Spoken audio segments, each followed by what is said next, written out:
we should think about, for example, why don't we always focus innovators in the Gambia and glorify education and make sure that educational achievement is viral, for the young people, to creating role models in their faces all the time, making sure that, educational learning materials, digital materials are into little TikTok versions or podcast versions like you're doing now. Assalamu alaikum and welcome back to the podcast Learniverse, a program designed to educate people on diverse range of content. I'm your host Rohan Ahmed, joining you from the studios of MTA International. Join us today as we explore the future of learning and embrace new ways to unlock your full potential. And to navigate this discussion with me, I'm joined in the studio by Mr. William Arthur. Welcome and thank you for joining us today. Thank you for having me today. Thank you, Mr. Arthur. So we will keep our discussion broad, but starting with something related to Gambia specifically. What do you think? What are the key challenges which the education system in the Gambia is facing currently? Gambia, just like most West African countries, continues to face systemic challenges in education, and now I can sum it up in just 4 letters, AQIY. A, that's access and equity. Although there has been some improvement, a lot of improvement, UNESCO data suggests that 17% of Gambian children aged between 6 and 11 years old still remain out of school. With a huge disparity between urban and rural areas. Quality of education is a challenge. UNESCO, the World Bank data actually shows that only 30% of Gambian students in grade 3 meet the literacy benchmarks. And that is actually, the evidence is due to teacher shortages. And I think what they reported was outdated pedagogies. That was the evidence to show that infrastructure and resources remain a systemic challenge. And many schools lack basic electricity supply. They lack technology. Even access to proper sanitation is a problem. I mean, when these things are not there, the environment is not conducive for learning. I mean, I'm not naming schools, but there's a big school here in the Combos that the water supply has been cut off for many months. It's quite not ideal. Yeah, exactly. Yeah. And youth unemployment, believe it or not, actually remains a challenge in education, because what we are seeing now is that we have those who are educated or graduates, but they're not. There's lack of job readiness. And that is actually the evidence of the disconnect between the curriculum and the labor market needs. And so part of the education, the education is there. Those who have access to it and are doing well come out and they're not ready for employment because there's a disconnect between that. So the connection between the curriculum and the labor market needs remains a challenge here. So these are the 4 main, obviously, challenges. And, like you have stated some of the stats, and this is what is on record. Yes, and it is. Most probably is higher than what's recorded.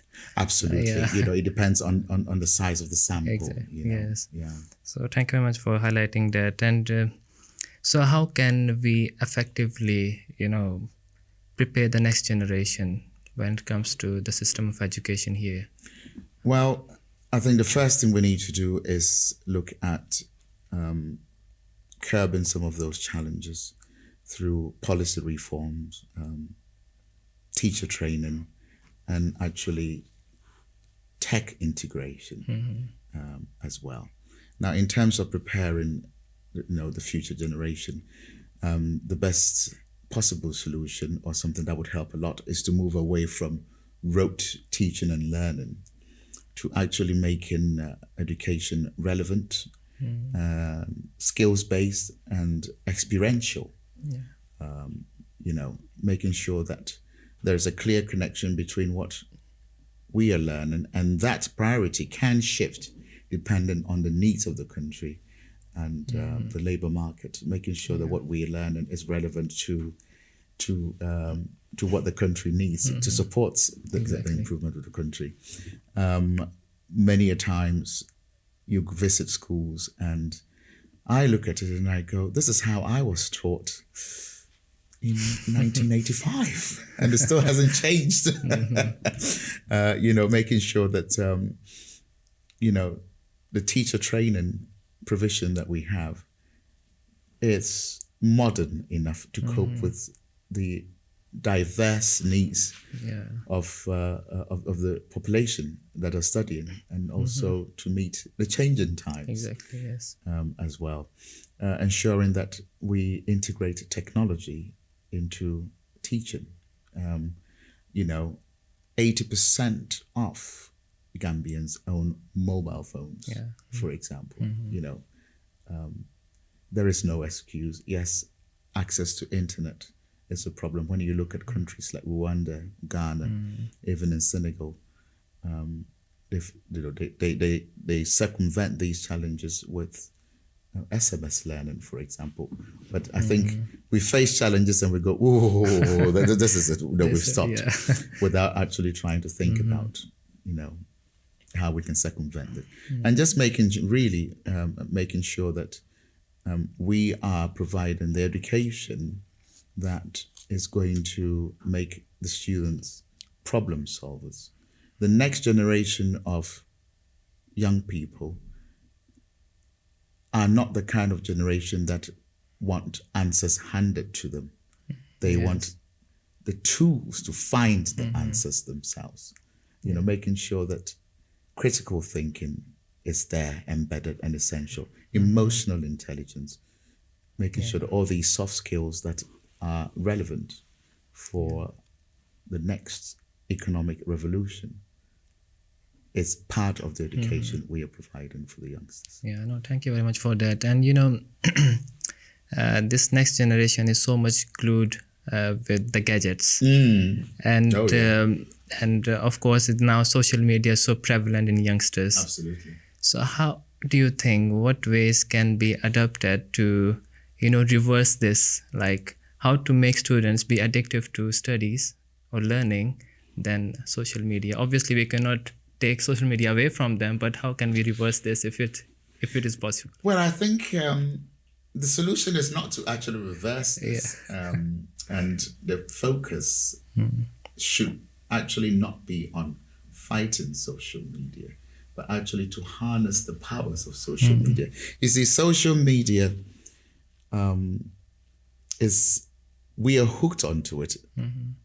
And the way we are hooked onto it is because it uses dopamine infused feedback loops. Exactly. So the content is such that it releases dopamine in our brains, which makes us want to get more and more of it.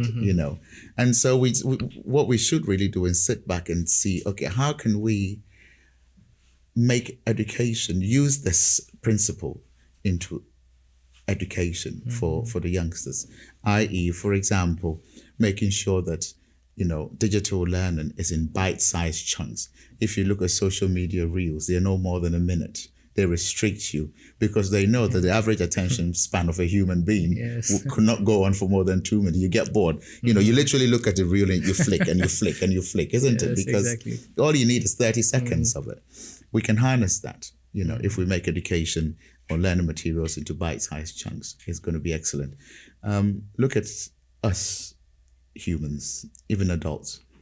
We like eye-catching things on social media. If BBC comes on social media and something about a murder or something has happened, we're going to go straight to that, news and leave BBC News. And young people follow influencers. So, we should think about, for example, why don't we always focus innovators in the Gambia and glorify education and make sure that educational achievement is viral for the young people, to creating role models in their faces all the time, making sure that educational learning materials, digital materials, are into little TikTok versions or podcast versions like you're doing now. Those phones are going to be in their faces all the time. Those headphones are going to be in their ears all the time. Instead of us asking them to take them away, we should bring the materials to those materials, to those gadgets, so that it is in their faces all the time, but also make it appealing to them. Okay. Yeah, that's right. So, you have already touched on technology. The advancement of technology can be used and utilizing, a source of providing learning materials for students. But then what about communities which are not having access to such advancement? How can we build a bridge? I mean, as I said, 80% of Gambians own mobile phones, and most of the time we think that, okay, to have access to all these education materials, you must have access to data, whereas other countries have proven that you don't need the data, you just need, mobile phones or these electronic or gadgets. But we are very good at getting, for example, all of these cellular phone providers, cellular GSM providers, to sponsor big events, right? But why don't we get them to sponsor community hubs? We've got sunshine all year round. We are busy. We can make solar borehole pumps. We can make solar this. We can make solar this. Have we thought, given a thought about community hubs and community libraries powered by solar panels, community center, library with digital access? All these GSM companies, they have all these poles in every single village, and they reach them because we need to buy data. We need to top up credit. Exactly. I am sure if you ask any of these companies to provide free Wi-Fi to a community hub where children go and learn, and their digits, their gadgets there, they will do that. That is one thing. We don't need big steps, baby steps, but it can be incredibly effective at doing that. Making sure that, offline content is available. There are preloaded materials that can be provided. We shouldn't think about, if we're starting something, it's nice to start with the end in mind, that ideally this is where we want to be. But we should also be mindful of our capabilities and how it restricts us. And then we go, okay, we're not going to shoot for the big one, and then we see it and we go, oh, we can't achieve this. We can start with what we have and move on from there. Yeah, no, that's wonderful. So now let us take a hypothetical scenario, like if you are given an opportunity to design a course, academic course from scratch, how will you go about it? I think it will be more like redesigning the educational system from scratch, I would say. Look at Finland. Finland has repeatedly, every year, won the award for the best educational system in the world. Finland does not set homework for its students. They don't. Okay. They don't sit for 10 hours chewing and regurgitating information. They don't sit an exam to progress to the next level. Rather, a child progresses to the next level when they have mastered skills.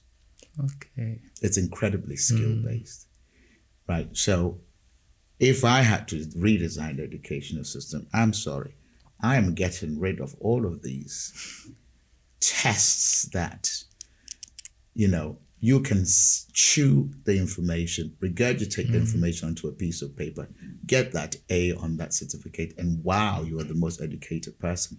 They sit you in front of a problem and you can't solve it because you lack basic critical thinking skills. The education system should be a hybrid where the students are given tools to solve problems.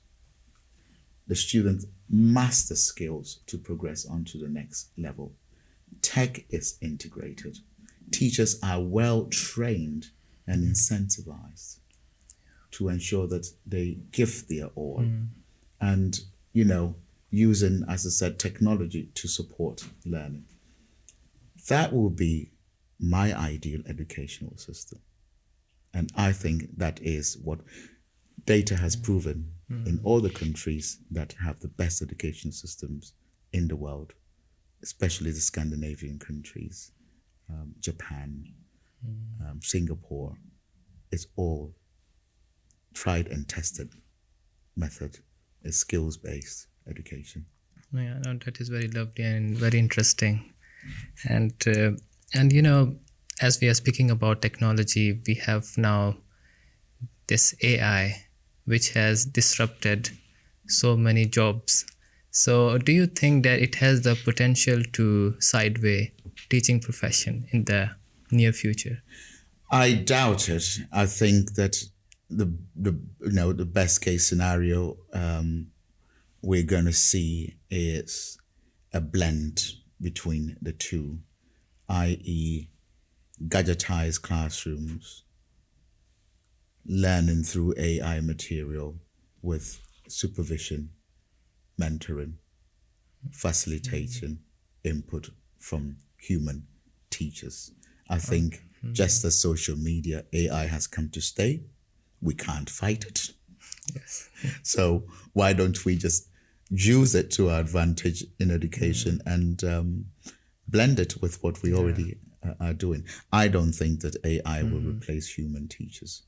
COVID taught us that. When we all moved online, we saw the impacts it had on the students' performance. We saw the impact it had on the students' mental health. And it has taught us that the physical classroom and the physical interaction with each other and the teachers is the ultimate, and it is superior. Yeah, no, great. So now, any last piece of advice for the listeners? Well, what I would say is education is the greatest equalizer, but only if we dare to reimagine it. It cannot serve the purpose if we still continue to rely on outdated methods and pedagogies. Whether you're a parent, you are a policymaker, or a student, I think the evidence we have seen around the world convinces beyond reasonable doubt that our education system should move towards empowering young people with tools to solve problems. And we should obviously turn our learners into problem solvers. We should equip them with critical thinking skills, emotional intelligence, and these soft skills that give them a competitive edge in the labor market. And I think that is what we should all move towards. We cannot bury our heads in the sands and say, oh, this is what we've been doing for the last 60 years and it worked. No, it hasn't. And it's not. So.